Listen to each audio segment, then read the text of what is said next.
What's up, guys? Welcome back to another video. It's been a while since I've made a video on this, let alone since I've uploaded a video. To keep things nice and short, basically, after the last video I uploaded of us test driving the truck, I haven't done a lot since then because I immediately had to start working on the E36 to get it ready for the drift season. So pretty much the last 2 or 3 months have just been getting the car ready for the season. I then got in a 3-car pileup in it and had to fix the car again. And it's just been kind of a downhill spiral with the E36, and trying to keep up on it is what it is. But now we're starting to get to the point where I can start working on this thing again.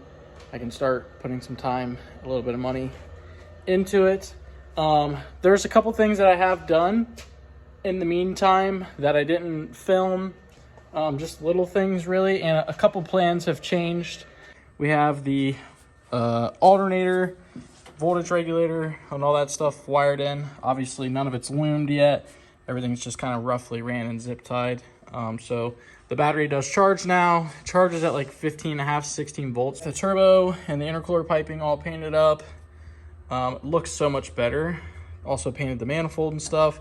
Got the manifold permanently mounted with all the gaskets and stuff. Got all the heat shielding on there. Still got to put some heat shielding here and fill that hole in. Obviously tie up all these wires. We are still messing with the brakes. So my grandpa had the rear brakes capped off at the line, and I'm not entirely sure why. So I hooked the line back up to the master and tried to bleed the brakes, but I was getting zero fluid at the rear brakes. Ended up finding out there's a proportioning valve on these, and if it loses fluid on one side, it'll shoot the piston over and block the rear brakes off. And the only way to get it unstuck is a couple different methods I haven't tried yet, so we got to do that still. We ran all new wires for the rear brake lights. So brake lights and running lights, ignore all this. I don't know what all this is. Wrap that down there. But we got wires ran down there all the way through the frame, obviously, and they come back, and we're gonna P-clamp all this stuff up. I'm just waiting because I still got to do some wires. I got to run some wires still.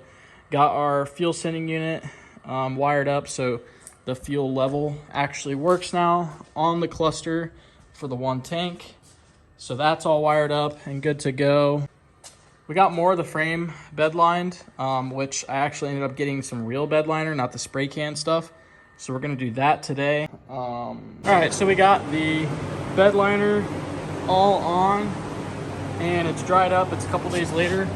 This stuff is nice and freaking, like, I don't know how to explain it, but it's super texturized, so I feel like it's gonna be super durable. Really wanted to just coat the crap out of this thing because I don't want to have to address it pretty much ever again. So with the 2 layers of bed liner, one being a spray-on layer and the other being roll-on, I don't think we'll ever have issues again. We got the whole C-channel filled. I even coated the fuel lines up here, and yeah, it's pretty much ready to go for the bed to go back on. We also finished up our crossover, our feed tank. I haven't tested it. I'm not gonna be able to test it until after the bed's on, so fingers crossed it works. If it doesn't, worst case, we gotta drop the tank on that side. Dropping the tank is really easy now that I've done it, but basically just ran a feed. So there's a fuel pump in this tank over here, the factory fuel pump. Ran a feed from here all the way over into a T on the return. So hypothetically, you flip a switch in there, it'll start pumping fuel in here, and it should feed down into the tank. It may take a while, but it should transfer all the fuel to this side. And then this is just a breather, and then this is the return on the pump, which we're just gonna cap off because it shouldn't need to return. So that's done, wired. Well, not wired, I ran the wires down to a spool here. We still need to get a relay and stuff for it. I did test the pump. Obviously the pump works and stuff, but I'm just not able to test. I don't have fuel to put in it, and I really don't want to wait, so we're gonna put the bed on. I'll get fuel later and we'll test it and see if it works, but that's all done. And then all the fuel lines over here ran, so you just have the feed to the actual injection pump, lift pump at the front of the truck, and then our returns right here, and then this is just another vent, which I think we're going to get a one-way breathable cap for, and then we'll obviously tie those up out of the way, and that won't be an issue. So next, we're going to try and put this bed on. I'm by myself. It took 3 of us to get it off, and with 3 of us, it was almost impossible, so I'm going to try and get it on by myself. Not super confident, but I've done worse things, so we're gonna get right to it, see what we can make happen. This is what we're working with at the moment. Pretty sketchy, I must say. It is crazy what leverage does though. So initially when I picked this up, the front tilts down because this isn't a centered point. It's pretty close to center. It's pretty close to center. It's just a little far back, and all the weight is just diving down on the front. So I was able to leverage it by putting a strap here, going down under the jack arm, and then tying it up to this arm. So basically now the bed is pivoting from this point. The problem we're running into, or I have a feeling we're going to run into, is I'm going to need to shorten this up, or lengthen this up some, because now the bed is completely like this, but there's so much tension on this that I'm worried the minute I untie it, it's just gonna shoot down. So I think I'm gonna try and get the front side of the bed kind of sitting up on the bumper, and then I'll adjust this to kind of alleviate it shooting down and possibly damaging the bed. So very sketchy, because I took everything that was sitting underneath of it out. If this thing falls, the bed's pretty much toast, and that would not be a good thing. This bed is really clean. I don't know how easy it is to find these, but we're gonna give it a shot now. All right, we got the bed on. Actually went really well. It's on there, and it looks like a whole truck again. So that's got me pretty excited. Getting ready to start wire brushing all the bed down, and I think we're going to go ahead and just bed line this now while we have it kind of cleaned out. And I'm not sure if we'll have enough bed liner. This thing's like kind of like half full. Yeah, probably gonna try and pull it outside just to feel accomplished, and because we're gonna hook the air compressor up, blow all this out, maybe spray it out, and then we'll have to wipe it all down with the acetone, and then we can hit it with some bed liner. So yeah, and I think I'm gonna go grab some fuel right now so we can test that. We got our fuel necks and everything bolted in, so that's all done, and making progress. One step closer to being a truck. Another thing, now that I have the bed on, it looks like, so the truck actually has a like an 85 sidewall tire in the rear and like a 60 up front. So that's part of the reason why it rakes so bad, because if you look at the bed, the fender to wheel gap, it's not that much bigger in the rear. Like it's maybe an inch or two more than the front.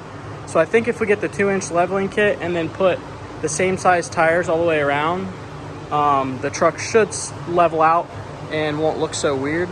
I want to get like a pretty meaty tire, maybe like a 33-inch tire, and then I also want to try and space the throw a spacer on or something to get rid of this super sunk looking fitment front and rear, just because I feel like nothing looks worse than when something's sunk like that. Like, look at that.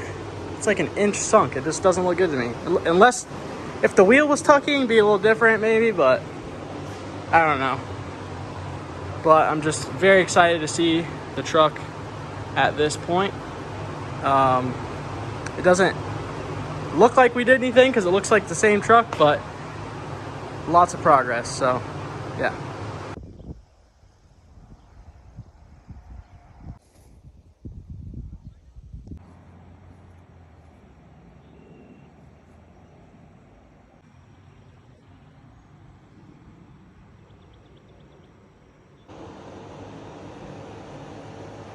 Not sure where we are in the video at this point. There's been so many segments cut in and out and gaps of time making this specific video, and I was really hoping it would be more, I don't know, more targeted towards something, but I guess it's just going to be all over the place. So I'll get you guys caught up with the things that we are doing, the changes that I've decided, because I change my mind about every 3 days. But a lot of the stuff is pretty cool stuff, so we will go over the stuff that I've changed my mind on and the stuff that we've gotten done. So for starters, we'll start with the fact that we did bedline the bed floor, sanded the whole bed down and got that painted on. I did it with a brush, so it looks like shit. I mostly just did because I had some bed liner laying around. So I'm also going to spray the entire bed as well, so it'll just have a thicker coat on the bottom, which is ideal. But we're going to get some spray the bed sides, and then also spray this too to get it like a nicer finish. So that got done. So one big thing that I did ended up changing my mind on is the paint, or I should say the wrap aspect of the truck. I originally was saying that I was going to do the bodywork and wrap it, but since then I've discovered a YouTube channel called Salvage to Savage, and one night I randomly started watching their channel and I binged watched like 10 or 15 videos in a row. And on their channel they do a lot of patina stuff, and they do really good patina jobs. And the reason I was kind of against the patina was, one, because the truck has like black spray paint over the spots that the truck naturally patinaed, so I thought it wasn't salvageable. And then two, I also thought I would not be able to make it look good because I tried to patina a truck a long time ago and it looked like shit. I'll put a picture up of it here just for the memes.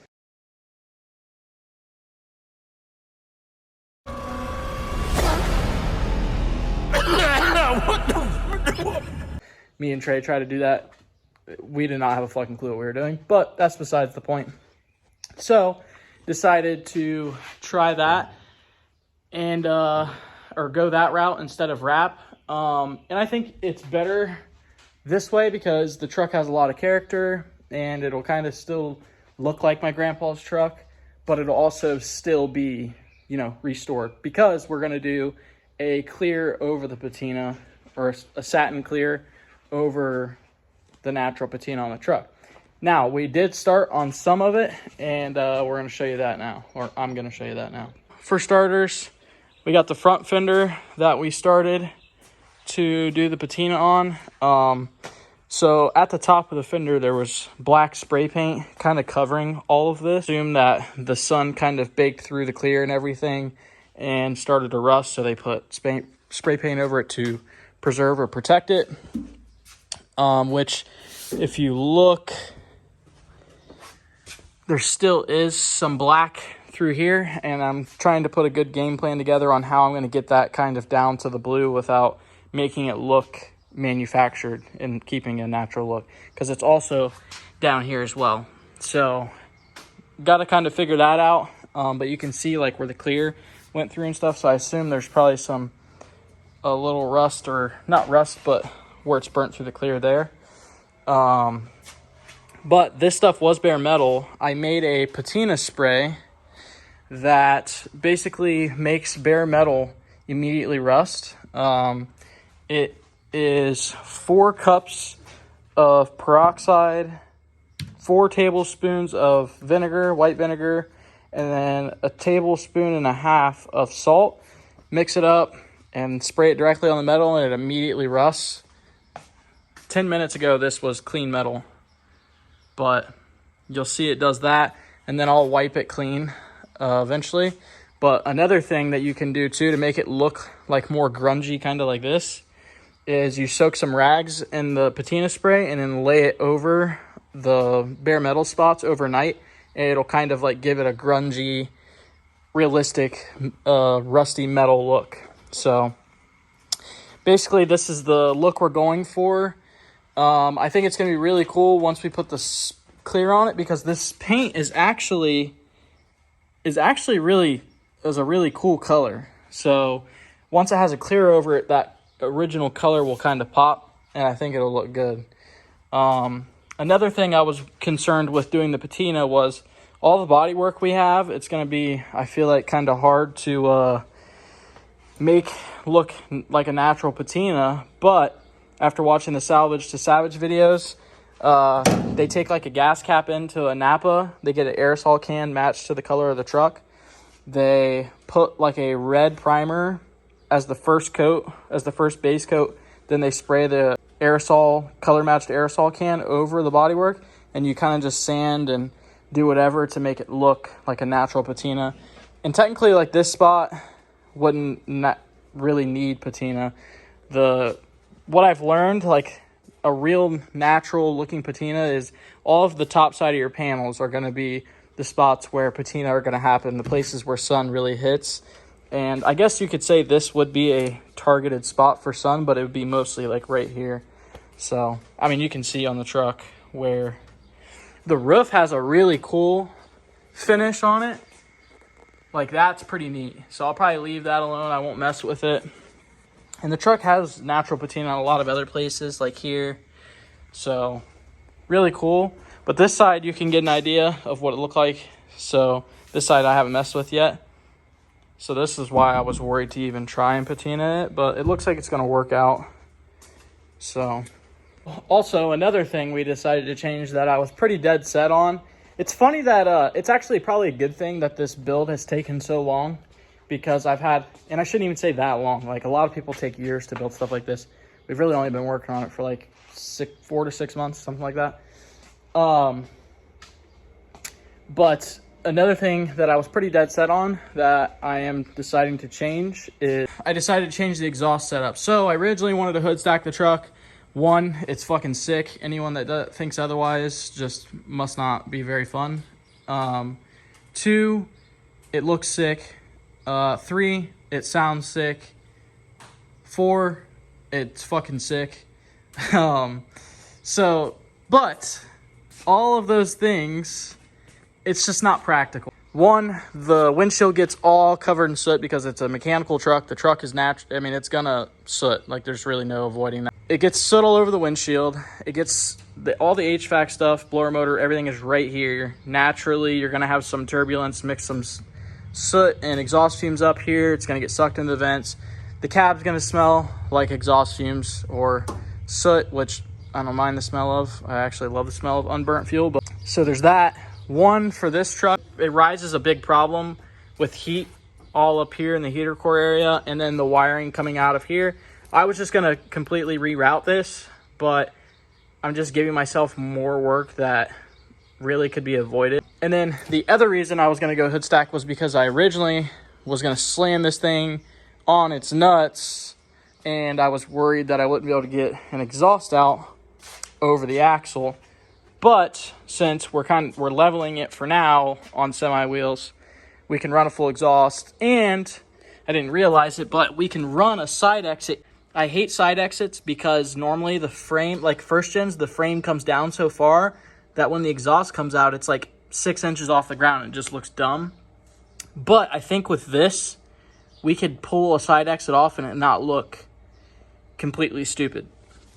Or we can run a full exhaust over the axle. And then if we do slam it, which we most likely will, we can just go to a side exit. I hate bed stacks. I refuse to run a bed stack. I think they look stupid. I think they sound terrible in terms of like they just drone the cab. But yeah, so I pulled the down pipe off, or I pulled the up pipe off. I cut this flange off of my down pipe and welded it onto my hood stack pipe. So now we got to cut this back off the hood stack pipe and then tack it onto here and see what our placement's looking like for the downpipe to see if we can make this work. If we can make this work, then I can just order a couple sticks of 4-inch pipe and we can get an exhaust made up for this thing pretty quickly. But the other cool thing is the first gen, when it had a full exhaust on it, it always had a muffler. And I hated it because it was so quiet. You could hardly hear the truck running. But this time we're going to go full 4-inch straight pipe, and I think it's going to sound sick. So just got the downpipe mocked up, and it looks like it's gonna work pretty much perfect. Let me get under here. So, as you can see, I mean, that's like almost ideal. I think we might just put like a little pie cut in it and point it more towards the floor right there. So that way we can get over this trans cross member. And then from this point, it's pretty much straight back. We just have this little up here.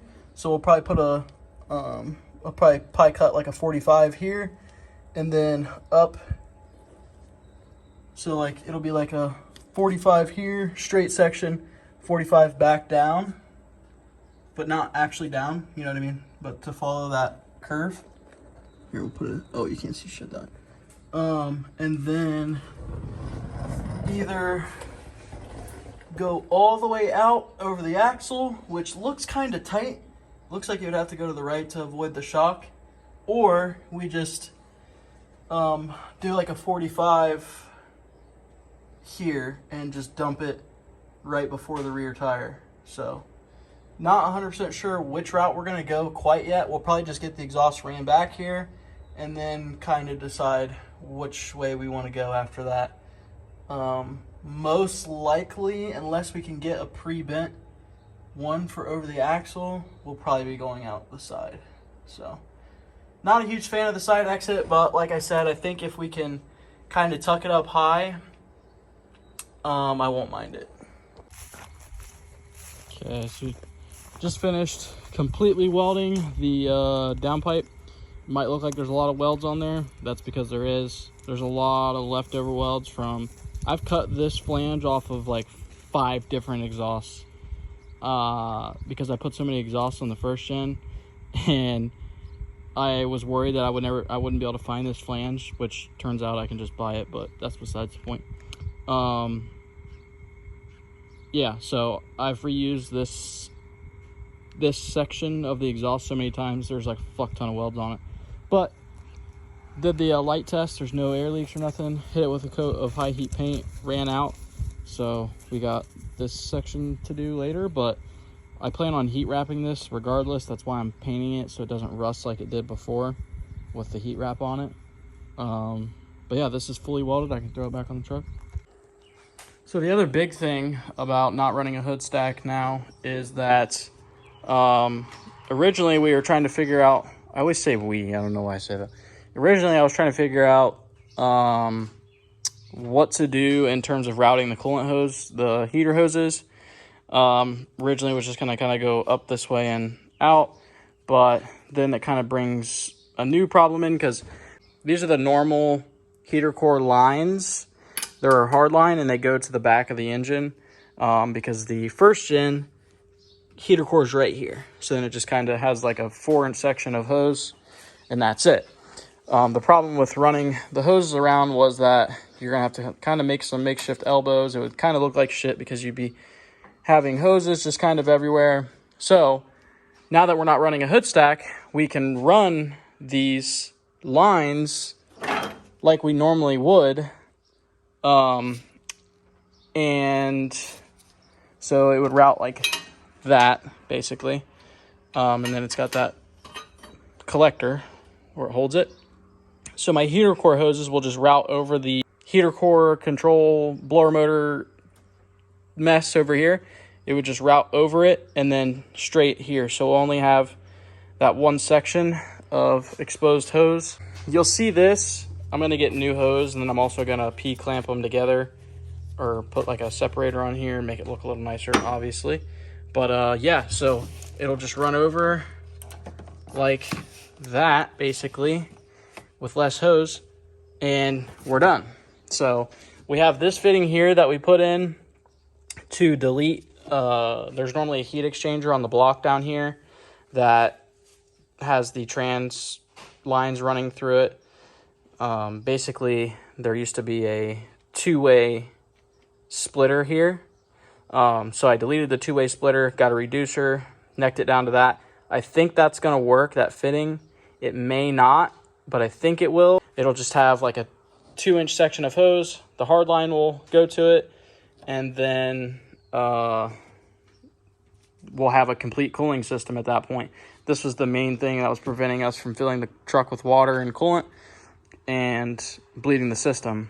The only thing left after that for the cooling system is to get fans, but that shouldn't be a problem. We measured and everything, so I think we're going to put two 16-inch E fans on the front of this thing, and that should be good enough to keep the truck cool. So pretty excited about that, though, so we can finish that off. That's one thing we can check off the list. Okay, so we got the rubber hose and this routed. Got that routed. Got those bolted up right there, so only thing we need is to run heater lines from here to there. I ended up pulling off the hoses that were attached and discovered that one hose was bigger than the other, so I think that one's like 3/4 inch and that one's 1/2 inch. So I'll probably just get a reducer for the 3/4 inch side, and I'll reduce it like somewhere between the run, because those are just two 1/2 inch ones, just to make my life easy. But and those hoses are kind of old and brittle, so figured it's probably a better idea to just replace them. So I'm gonna get new heater hose, and then we can get that finished off, and then we got to just get clamps for these too. So I didn't realize I had so much dirt on my face. All right, I think that's gonna be it for this video. Not ideal for, I really wanted this series to be like something good, worth watching happen in every video. Or I should say, I wanted every video to have like a milestone in it. And I guess you could consider putting the bed on one of those, but not what I was hoping. I was hoping to be like driving it in this video, but the next one, you can count on that for sure being the case. But I feel like I need to end this video and just upload it so that it's done and it's not so all over the place anymore. But with that being said, hopefully the video wasn't too terrible, too boring. And let me know in the comments if you're following along with this because you're doing it yourself. If there's anything you want me to put in the next video, question-wise, something I haven't pointed out. So with that being said, see you guys in the next one.